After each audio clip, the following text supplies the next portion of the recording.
Hello friends, మీరు ఎప్పుడైనా chips mixture తినుంటే కింద కామెంట్ సెక్షన్లో కామెంట్ చేయండి. ఈరోజు మనం ఈ వీడియోలో చిప్స్ మిక్చర్ అయితే చేయబోతున్నాం. దానికి కావాల్సిన ఐటమ్స్ వచ్చేసి కొత్తిమీర, అలాగే 2 లెమన్స్, ఒక టొమాటో, అలాగే ఒక ఆనియన్ కూడా తీసుకున్నాం. ఇంకా దీంట్లో కావాల్సిన ఒక చిప్స్ ప్యాకెట్ కూడా తీసుకున్నాం. దీని కాస్ట్ వచ్చేసి 50 రూపీస్. సో ఫస్ట్ అయితే వాటర్తో నీట్గా క్లీన్ చేసుకున్నాం. నెక్స్ట్ ఎలా చేయాలి ఏంటనేది ప్రాసెస్ అయితే చూద్దామండి.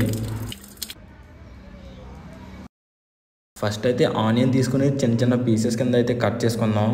మీరైతే మన ఛానల్కి ఎవరైనా కొత్తగా వస్తే ఛానల్ని సబ్స్క్రైబ్ అయితే చేసుకోండి. చాలామంది సబ్స్క్రైబ్ చేసుకోకుండా మన వీడియోస్ అయితే చూస్తున్నారు. సో ఎవరైనా కొత్తగా వస్తే ఛానల్ని సబ్స్క్రైబ్ అయితే చేసుకోండి. అలాగే పక్కనే ఉన్న బెల్ ఐకాన్ కూడా ట్యాప్ చేసి ఆల్ అయితే పెట్టుకోండి. సో ఇక్కడ కనపడుతున్నట్టుగా ఆనియన్స్ అయితే చిన్న చిన్న పీసెస్ కింద అయితే కట్ చేసుకోవాలి. నెక్స్ట్ టమాటో కూడా సేమ్ ఇలానే అయితే కట్ చేసుకుందాం.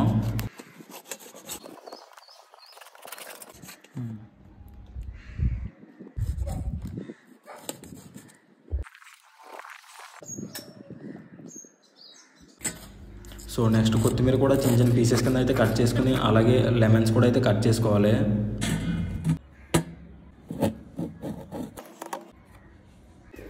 సో ఇప్పుడైతే మనం కట్ చేసుకున్నవన్నీ ఒక సైడ్కి అయితే తీసి పెట్టేసుకోవాలి.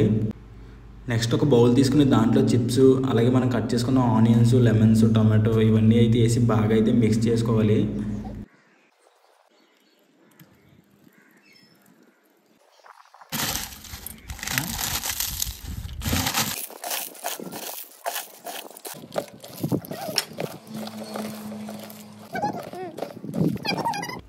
సో ఇంతే ఫ్రెండ్స్, ఇలా అయితే ఇంట్లో సింపుల్గా చిప్స్ మిక్చర్ అయితే చేసుకోవచ్చు. టేస్ట్ అయితే చాలా బాగుంటుంది. మీరు ఎప్పుడైనా ట్రై చేసి చూడండి ఇంట్లో.